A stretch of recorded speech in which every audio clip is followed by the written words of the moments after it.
Go, we wanna be fair.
pale reso tukwa tere ya we na te ya boya monera ya we pere na ya boya moneto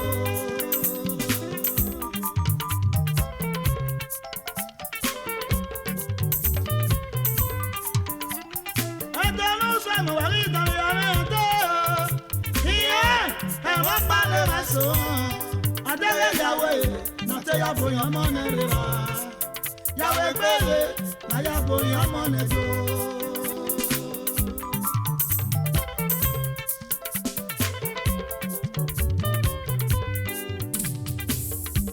Iye go tubuna nyerezo soko twidolero otuni ni meje otuni kwa badole doji otuni ni meje opera ni iro tuore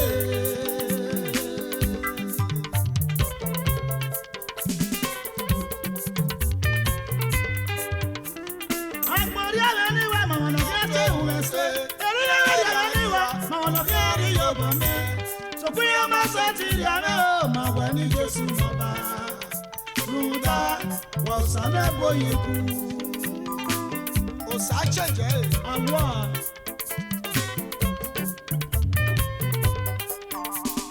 Agbori anywhere, my no get who say. Anywhere, my no carry your bomb. So we are my satiriano, my when you just know Ruda was an aboyeku.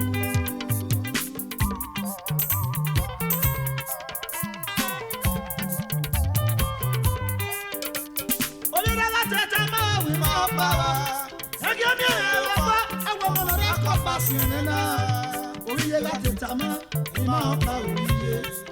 Ẹgbẹ́ mi ẹ̀rẹ́ ọwọ́ mọ̀nà rákọ̀ bá sí ẹ̀rẹ́ náà.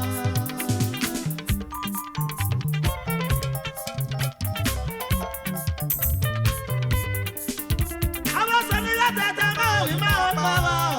Níbú náà ẹgbẹ́ ló máa ṣe wá gbọ́ níbú rí mẹ́kọ̀ọ́. Ẹ̀dùn mẹ́rin ló sọ. Wáyé kára lórí ọ̀nà máa ṣe wá gbọ́ níbú mẹ́kọ̀ọ́.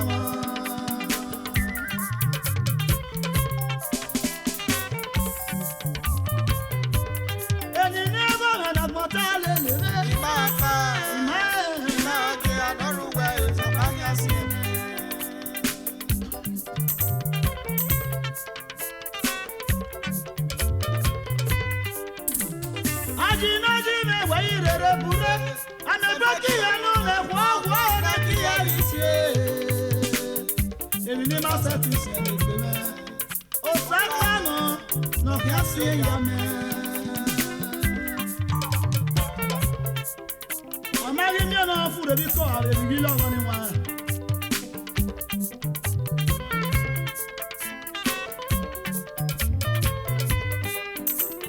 aji na ji me we ire re bure ame gba ki anu na wo na ki ya ri tie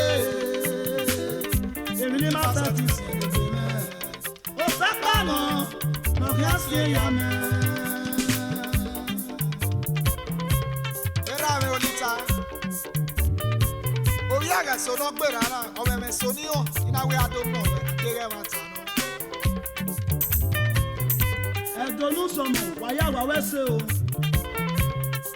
eteni ro wa teni risi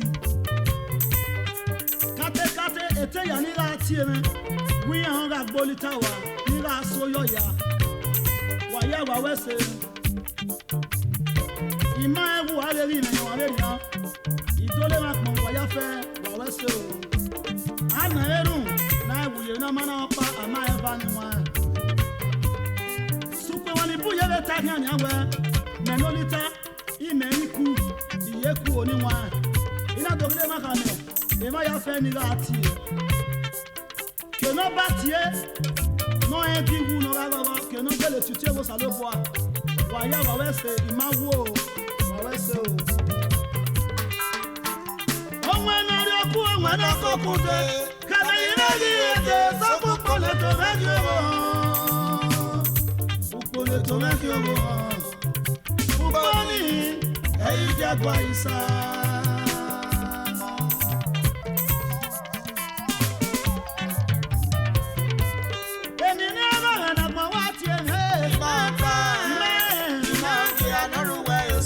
Yes. somo ami ekenolita na gbina ekenolita gana ku ami o emi ni ma una gbota lele Ima pa ima bi anoruwa eso akase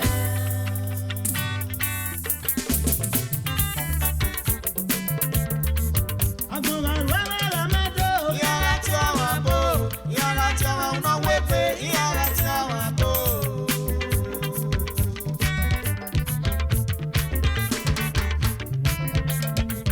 agbora rara mado Yara ti awa bo Yara ti awa una wepe Yara ti awa bo iya bo ye ayi no ma mi ga ma ke na pe iya bo ye ayi no ma mi ga ma ke na pe ala ti abo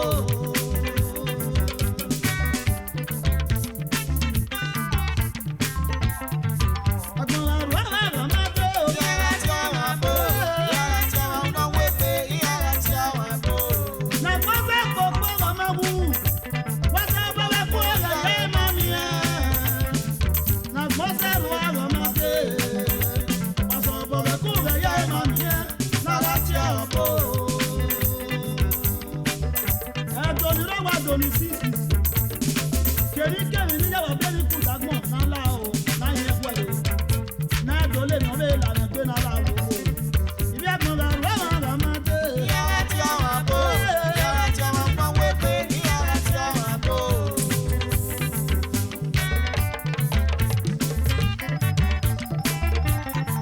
Agbọ̀nra rọ́rẹ́ lọ́mọ wo. Yara ti awa bo Yara ti awa una wepe Yara ti awa bo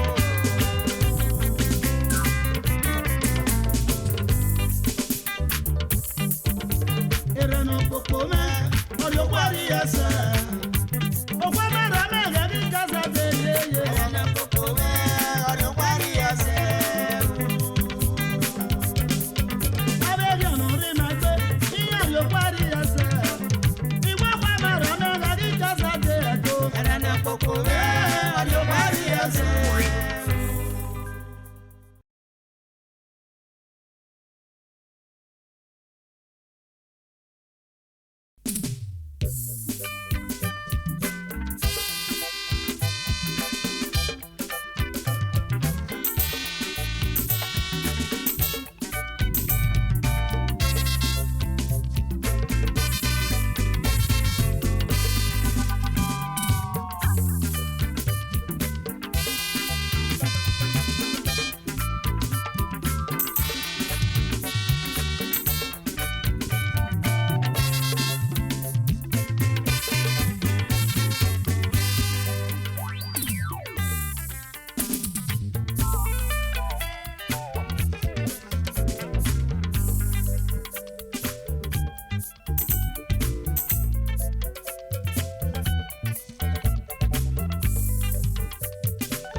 Bàbá mi ò rẹ̀ pọ̀ mẹ́mẹ́. Jésù n'oge Bàbá mi ò rọ̀ mẹ́mẹ́ o. ọ bụghị n'ọbụ ọnwa na-atasa na wese ọyịkọ oge yi a oge yi na kpụwe wena sawe nọ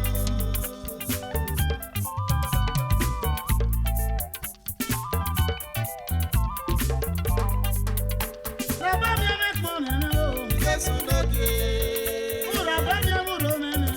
ọ bụghị n'ọbụ ọnwa na-atasa na wese ọyịkọ oge yi a oge yi na kpụwe wena sawe nọ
ìdùnnú yá gbé mẹ́kùn mọ́. Tí ìyá o, àjèrè mẹ́wàá ìwà. Bàbá mi ẹ̀pọ̀n mi náà o. Jésù lóde. Múra bẹ́ẹ̀ múra mẹ́mẹ́. Àmúyí náà bò, àwọn alátàsẹ́ ànáwẹ̀sẹ̀ àìkàn òkè yìí. Òkè yìí náà fún ẹ, wọ́n ló sáré náà.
Jésù lóde.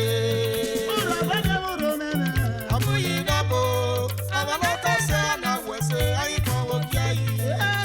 Òkè yìí náà fún ẹ, wọ́n ló sáré náà. Osata ene obi mara kukuleria. Osata ene obi mara kuku. Baba ta ene obi mara kukuleria ya. Osata ene obi mara kuku. Eri ọmọ kẹtọ pa lọ́yà bọ̀ mọ̀mọ́ rí sí. Osata ene obi mara kuku. Eri ọmọ kọ wà kánú mi tó tó yà mọ̀mọ́ rí sí ewé. Osata ene obi mara kuku. Eri àrí ìnà ní ológbò. Eri àrí ìnà ní títà. Osata ene obi mara kuku. Baba ta ene obi mara kukuleria ya. Osata ene obi mara kuku. Osata ene obi mara kukuleria o. Osata ene obi mara kuku.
Oria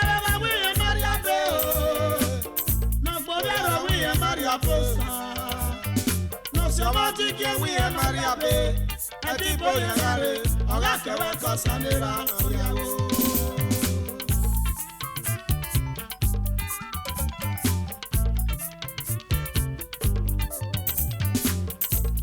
e baba no mo se ya oji we mi la loga baba ya ke ya ne mo oriawo ya ere baba oriawo ya ika owe iye Maria be Maria be, adewo Maria be, oga kewe kosanira oriawo.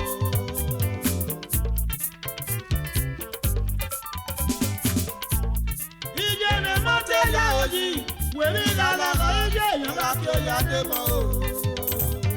Oriawo ya ere oba oriawo ya ika, awe iye Maria be. Aga mi ewu we Maria be. Adewo Maria be, oga kewe kosanira oriawo.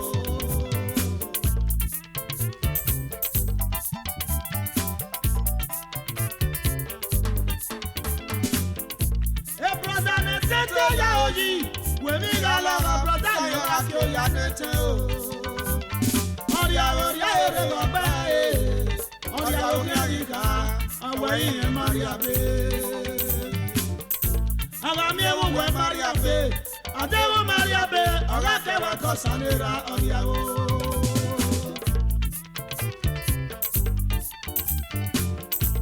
Sister ne tete ya oji, we mi gala ga sister yoga ke ya nete o. Oriawo ya ere gobe, oriawo kerika, awe iye Maria be. Aga mi ewu we Maria be, adewo Maria be, oga kewe kosanira oriawo.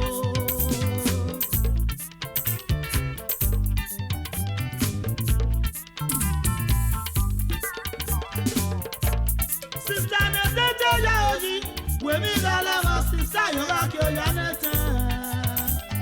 Oriawo ya ere gobe o, oriawo kerika, awe iye Maria be. Aga mi ewu we Maria be, adewo Maria be, oga kewe kosanira oriawo.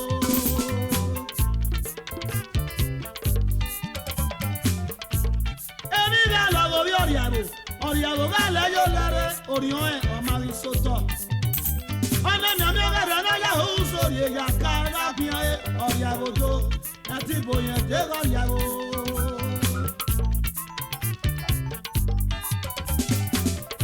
Oriawo ga won mi, oriawo ga le yo lere, orion e o ma ri soto. Ona mi ami ga na ya hu sori e ya ka ra bi e oriawo do, ati boye de oriawo.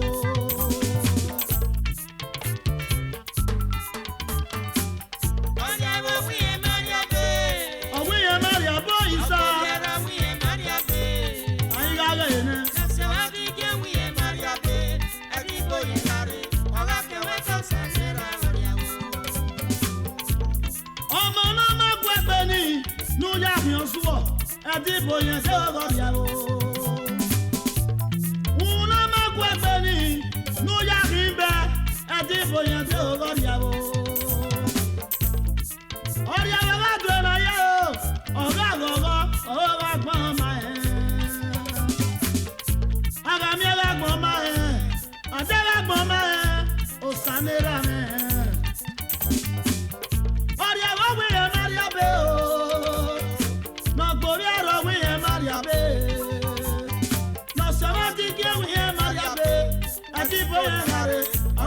Kosanira oriawo. Oriawo wiye Maria be. Owe iye Maria boy so. Oriawo wiye Maria be. No se wa dige wiye Maria be.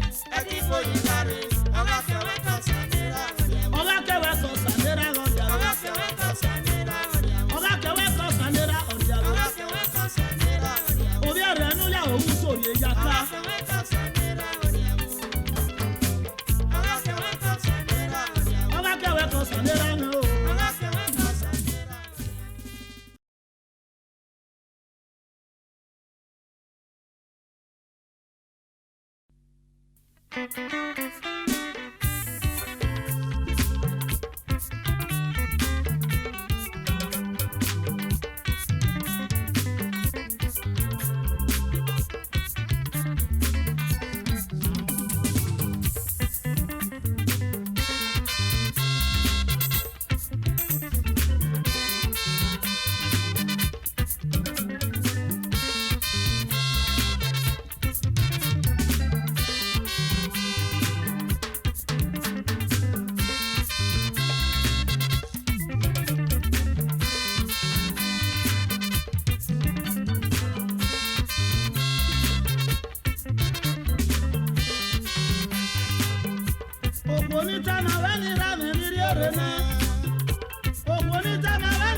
bàbá ìdíyèrè náà. Ọ̀dọ̀ ní tàmà wẹ́ níyè ìdíyèrè náà. Ẹ̀wá ìpè yọ̀nà, ó sáré pè yọ̀nà. Àwọn àràbà ìràgbọ̀n náà lọ́wọ́ àṣẹ tí ń sáyé náà.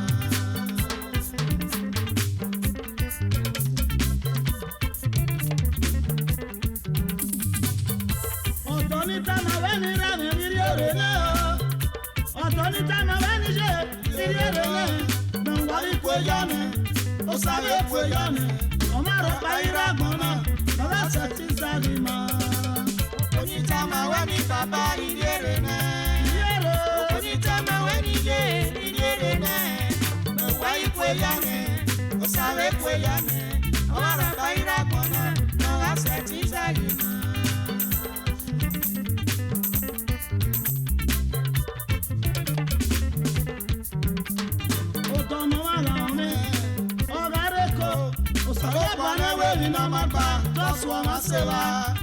Oko na malaye, ọ̀gára bùjà. Òsàlọ́gbà náwó ni náà máa bá dọ̀sùn wọn ṣe wá.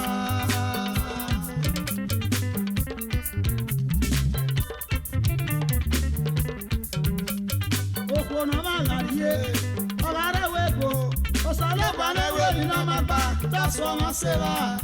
Ọ̀tọ̀ na malaye, ọ̀gára Canada. Òsàlọ́gbà náwó ni náà máa bá dọ̀sùn wọn ṣe wá.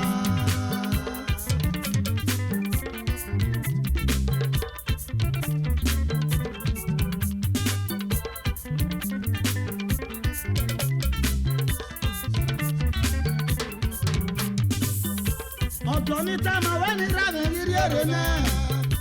Ọ̀tọ̀ ní tàmà wẹ́ ní ṣe ìdíyèrè náà.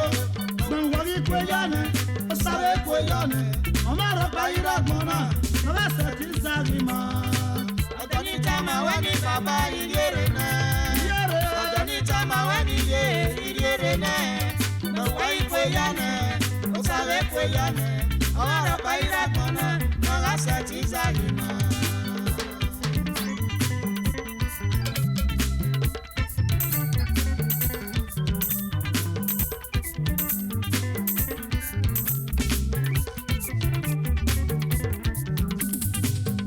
Sọ̀rọ̀ sẹ́dẹ̀ ọ̀wé kẹ̀kọ́ ayẹ̀wé bò ẹ̀yìn hàn án ọ̀dọ́ ọ̀rọ̀ ìpẹ́ ọ̀rọ̀ èmi yàfihàn ọ̀wé kẹ̀dọ́ wa ní èkó ní àwọn ọ̀rẹ́ dọ́gba má rẹ̀ rẹ̀ miẹ́ ọ̀wọ́ àwọn ìdùn lérí ẹgbẹ́ wa yìí nà láàrin ọ̀rẹ́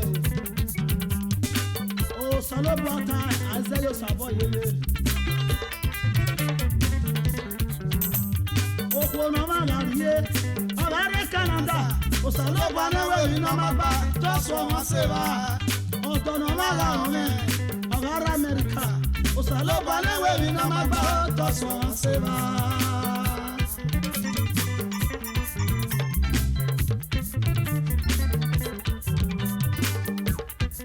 Ìpè sọ̀rọ̀ sọ̀ ẹ̀ okwu à ọ̀rẹ́ ìwé bò ọ̀gárisọ̀tọ̀ ọ̀wìn wù náà máa ń mú yẹn.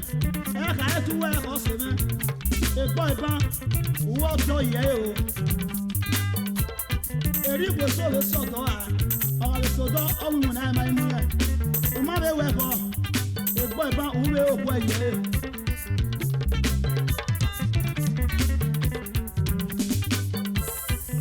Ọmọ kan wá sílẹ̀ kan lè gbé òkú ọ̀nà sáwọ́ ẹ̀rọ rẹ̀ ìmẹ̀rẹ̀ kan yé. Ọmọ kan wá sílẹ̀ ibi èyí gbé ọ̀dọ̀ ọ̀nà sáré náà ẹ̀yìn mẹ́rẹ̀ rà ọ̀rẹ́. Wọ́n àyè jẹ́ ẹ̀sùn ọ̀pọ̀ náà ni e. Òsò ọ̀bọ̀nà kàmọ́ ẹ̀dá tuntun fòyó yòó ní àríyè wá ẹ̀ fi ẹwé rẹ̀ yéye. Ọ̀tọ̀ ní tàmà wẹ́ ní ràmẹ́ nírí èrè náà. Ọ̀tọ̀ ní tàmà wẹ́ ní ṣe nírí èrè náà. Gbẹ̀wá ikú yọ̀nà, ó sáré ikú yọ̀nà. Ẹbí ọ̀rọ̀ pa irọ́ gan náà, lọ́wọ́ àṣẹ tí ń sáré máa yẹlẹ. Ọ̀tọ̀ ní tàmà wẹ́ ní bàbá ìdíyèrè náà. Ọ̀tọ̀ ní tàmà wẹ́ ní ìdíyèrè náà. Gbẹ̀wá ikú yọ̀nà, ó sáré ikú yọ̀nà. Àwọn àràbà ìràgbọ̀n náà lọ́wọ́ àṣẹ tí ń sáré náà. Ọ̀dọ́ rẹ̀ Jésù wà gbé o, wáyé làjàwó wa ni.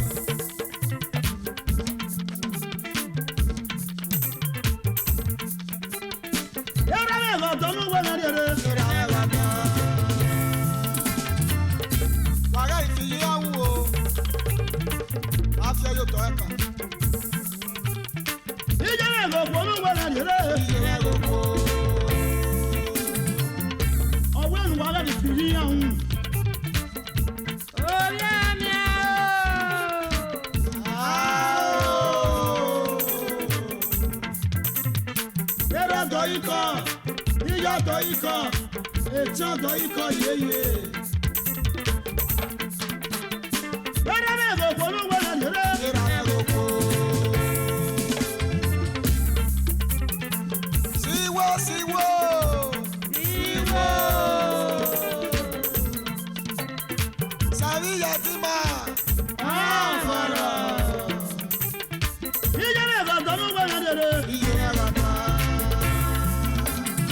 semenge na ri wọn iya re nu wela yo egresi eniye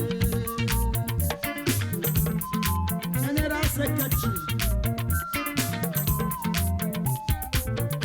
Mr. Patient to sign eniye oyolita me wedo imo semenge na ri wọn financial secretary come and carry the elders of the club. Mrs. Frosty Nabo, you must have anyone. All I need to know is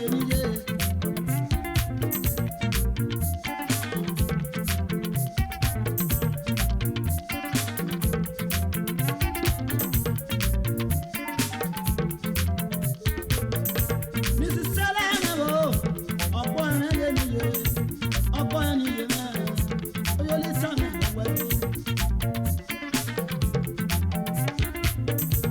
Princess, I don't know. Oh, your phone,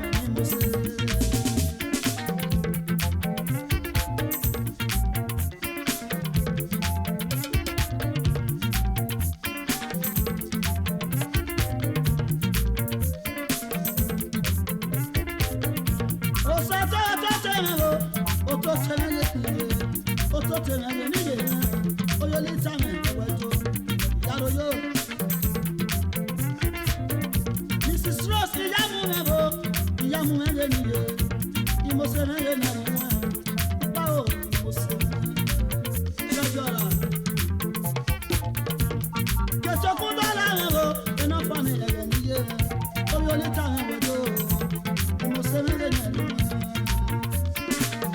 committee charity. Mrs. Imatina niye, enoruwa niye, imosemege na mwa, oyolita wedo.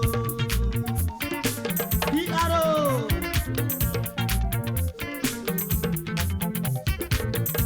Beti alo ege niye na, ogolo serege niye, alo ege niye no biye, iyare nuwega yo, Speaker of the House. Mrs. Queenie Mewo, is other Queen is other Mewo, Oyolita Mewo. A disciplinary officer, Yaroyo.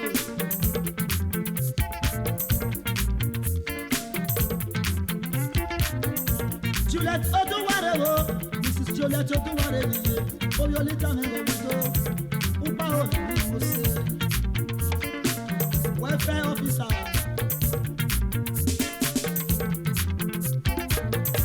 Mrs. Vivian Obaba, Vivian and Obaba, I'm Obaba and Ye, Oyolita Mewo, Lady Dresser. Mrs. Osariana Naniye, Imoseme Naniye, Sayana Naniye, Yare Nubegayo, Mrs. Osariana Osayede, Assistant Welfare Officer.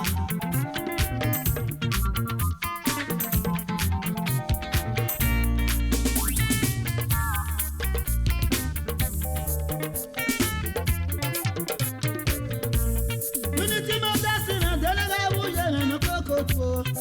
What a baby I go, I'm gonna eat bubble. Unity Mothers in a cocoa. Yeah. What a baby I'm gonna eat bubble.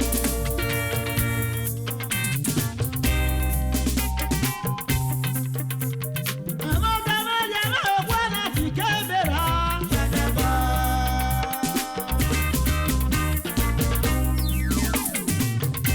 Unity Mothers, but why you're not son of it? Why, Unity Mothers in the year, then nobody was home.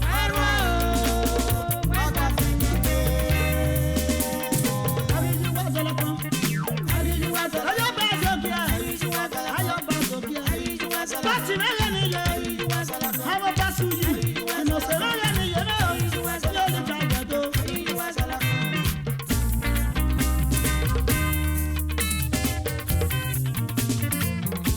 Ìdọ́lẹ̀ máa lè pọ̀ mẹ́kẹ́ mọ́ ní kọ́bá dọ̀lẹ́ tó yí. Abi dole bono sioba wa selobe.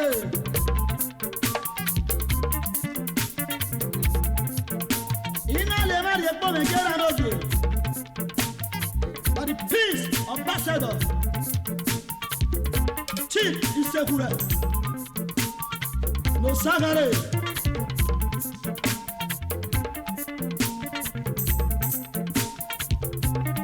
Ukurodo no bien ka wa to baba ofini kilo.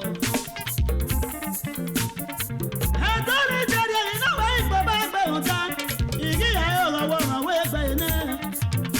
Ese no gba o ma le la buwa we oye. Iwadi wedo imo semele na niwa. Ambassador of peace. O Sayarion Igoga Ogbewi aka Engineer Biggie One President Festa Club International Ile Festa waya wayo Oye yara no le wa ija ko le yara yara ni no ri gbe la ma ri moso adagi le dage nya wi o Iyan yare wa wo li ta no ri ye Engineer Oso Edogiaweye, the Ogidiga One of Austria, CEO. Oso Compromise, Yaroyo. Hanama Yawara, Ikbama Oyasa Montana Yalimose, Niayo, only time we do. AKA Ukwa MD Ukwa Press, Orobo Sasa, Saplero. Iwadi Wado, Daddy Wesley. Obi asoro mele ni mo se ni ayo. Asoro kan mi to e. Obi asoro. MD Wesley Motel. Irana na ya gbe we fún ara se se ni wa. Tiare! Ayo ni mu e. Destiny. Osarugbe no bi gbagwa. Ugbegbodo. Ugberi babero kwonu re gbamole na yisi. Destiny no bi le golita egwedo. That is destiny. E bagwa. Ayo ni mu ewa. Obirikilo yaro. Ewe so no suru baba dado. Uyo gbo we ko wa onu la wo.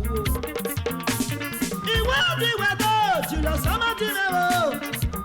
Ejula si me no bia matira odododo o pe ano ene gbe no eno ma o kiolo se o pe ano bia na bobu aye peke chama one more community JP je bu se de no ri gbe na mari mo so dagi ba nya wi o awo wa sa ni mabu ọ̀rọ̀ la ya de gbe ya ye ba te no ya yi ni ji iya ga de wa wo ni ta ye ni ra me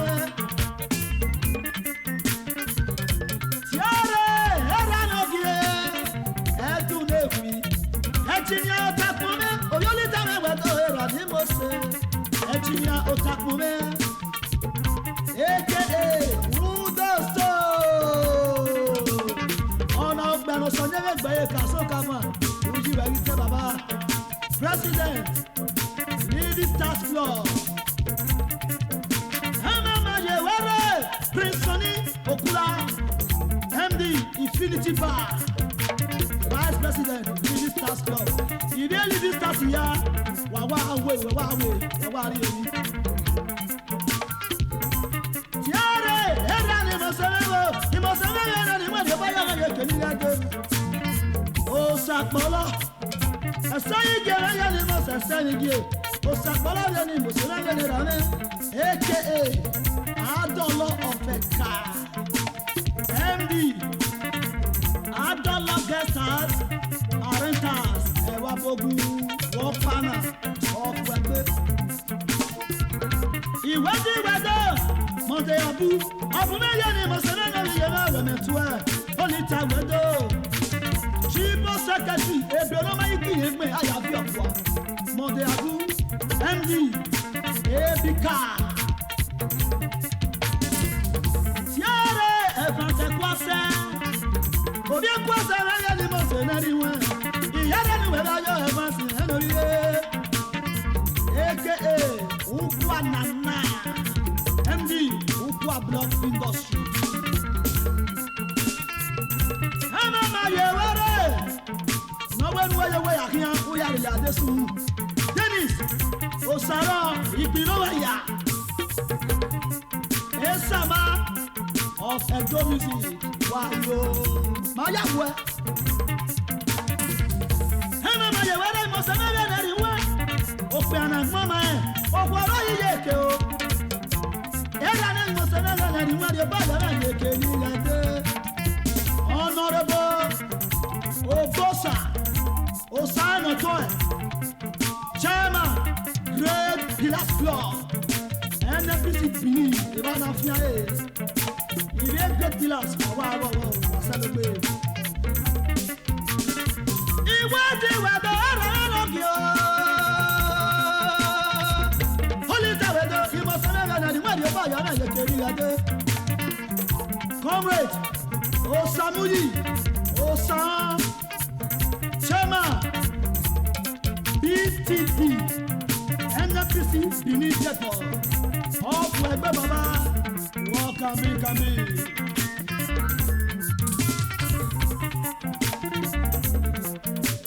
Ìwádìí bẹ̀rẹ̀ mọ́ ọ̀nà. Ẹgbẹ́ ti yẹn. Wàhálà ẹ̀jọ̀ ní wẹ́gbẹ́. Bàbá àgbẹ̀mọ̀ ní gbọ́ bá tẹ̀lé tó ní. Tí ìrìn èrè àgbọ̀n ní ìwé gbé. Ìwádìí wẹ̀dọ̀. Òsàmú jẹ́rẹ́ lórí òsàdì ẹ̀dá. Orí lọ́ra náà. Erawu. Ọ̀nà era náà sọ dàfẹ́. Ẹ̀sọ́ bí okùn. Chairman Youth and Sport Federation. Edo State. Ìwádìí wẹ̀dọ̀ rẹ̀ lọ́rọ̀ gẹ̀rẹ́. Ọ̀pọ̀ orí ìfúnmi ẹ̀dẹ̀ ẹlẹ́gbẹ̀rún sálẹ̀ lórí òkú ààrẹ. Àwọn onílé mú wa ò ní ìláwọ̀. Òwú ẹ̀sẹ̀ bàbá òwú ẹ̀sẹ̀ wùjẹ́ ò bàbá. Àlàní ni mo ṣe ti kúnlẹ̀. Sàmẹ́rẹ́ rẹ̀ kúnlẹ̀ o. Ẹ̀rọ ni mo ṣe ní ayé o. Ẹ̀rọ ni mo ṣe mẹ́rin ẹ̀rí wọn. Ìgbà sọ pé wíìlì fi èmi tó. Ẹ̀rọ ni mo ṣe. Bàdí Chief Dr. Erusele Ami Edame. The Oduma of Gbèsàsà. Orí ògùn àná. Ọmọ òkè bàbá. Ọmọ òkè.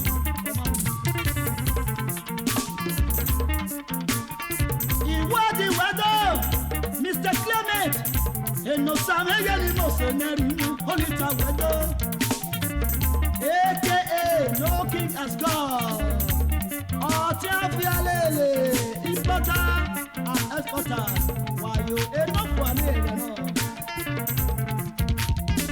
Ìwádìí wẹ́dọ̀ Oliver Twisi Nero Obi ọmọ sọ́kì ẹ̀rẹ́yẹ lẹ́ra náà wẹ̀dọ̀ ẹsẹ̀ làwọn ègbé náà yà yẹgbẹrẹ. Emperor Charlie Brown Owero Amaro Oyo Sageri Mose Wayo. If you do any hard, go enter Toro. Ọ̀pọ̀ ẹgbẹ́. Ọmọ ni yáyọ. Èkejì náà orí ọmọ Sageri Mose mẹ́yẹ lórí náà òwe mẹ́tú ẹ. Ọmọ apẹ́sẹ̀ tilẹ̀ máa wẹ́pọ̀ yéye. Junior Olita Italy international musician.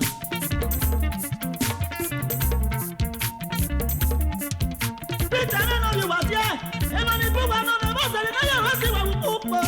Ẹsẹ̀ inú mẹ́rẹ̀ wọ̀ fún wọn o. Ìyẹ̀bọ̀ ló yẹ mẹ́ o, ọ̀sán ọ̀nà fẹ́ o Peter. Peter nínú ìwà díẹ̀ òdodo. Ìyá pẹ̀lú àbímọ wẹ́wẹ́, ìmọ̀ mi lè pe. Àkókò gbọ́dọ̀ lọ́wọ́. Tàbí ìyá fún yìí tí ẹ̀rọ gbọ́dọ̀ máa ń kó mi lè lómi ní e. Ìyá rẹ̀ rẹ̀ wá o Peter nínú ìdè.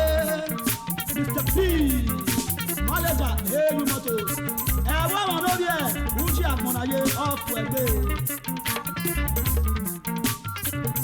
Comrade Àdìjẹ̀rù ọmọ sọ́nà o. Ẹ̀dá ni mo sùn lẹ́jọ́ náà ni wọ́n kò tó.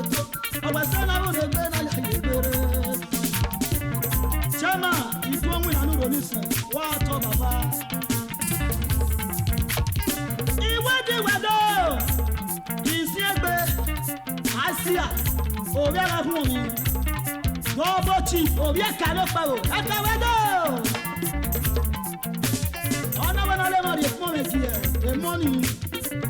Oh, to know Improvement Brothers of Verona, Italy. Motto: what affects one, affects others.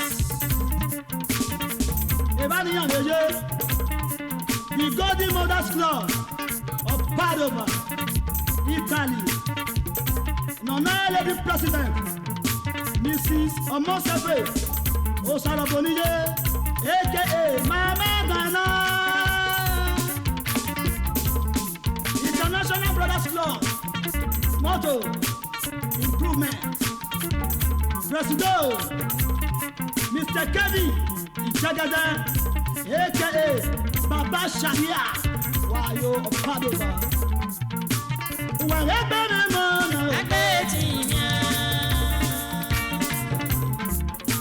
Hanana Yewere, Vice Presido, Mr. Austin Arawa, aka Top Money.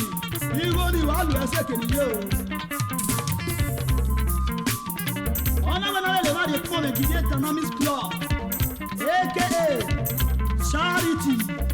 Motto: Lady of Wisdom.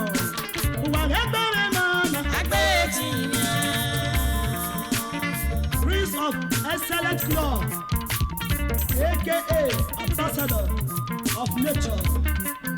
President Prince Osamoni Idowu, aka one of the universe.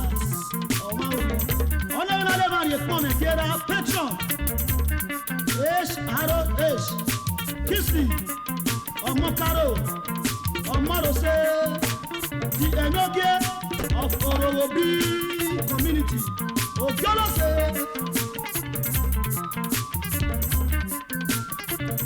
Iwadi Wedo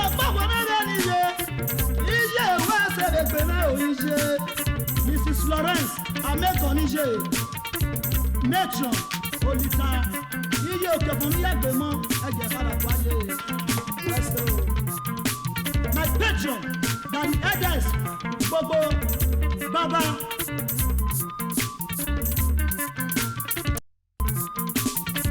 Magba Kuku, Yekwele.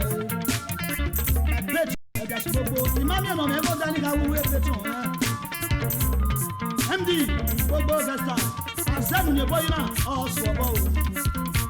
Who's the way always about Yawa, and you are Nando. Iwadi Wado, you must have anywhere. Okay, one love. OG, Edo Music Battle, Director, Bayo. Anna Yale Raje, Iyekamba Community. And the Youth Association. Anyway, and I really attach and allow Bonode Ataso. He went the weather, Mr. Sonny. After a young woman, we only tell him most of the weather. Presido, Youth Chairman, who make me community. Mr. Victor, Victor, Vice President. Chairman of Baneki community. Mr. Ikwa Banaya Limos, Elita Wedo, G.O. Innocent, General Secretary, Youth Chairman, Ulem community. Tiare, Mr. Jasinero, Oyolita Limos, Bujaro, Agboja Roji, Jajara, Youth Chairman. Member community. Irani Aleye, Igbo Community Development Association. Noruk Bekenwa, Nona Chairman, Dr. Sonny Osanya Monera Edulebu. Sonny Osanya Monera, Esenu na Olewa Samote Obaba. Community Chairman, Bobi. Mr. Francis Egaleva, Papier Cogna, Joseph, General Secretary. Mr. Victor, Ibinoku, Treasurer, Uwalegbere Mama.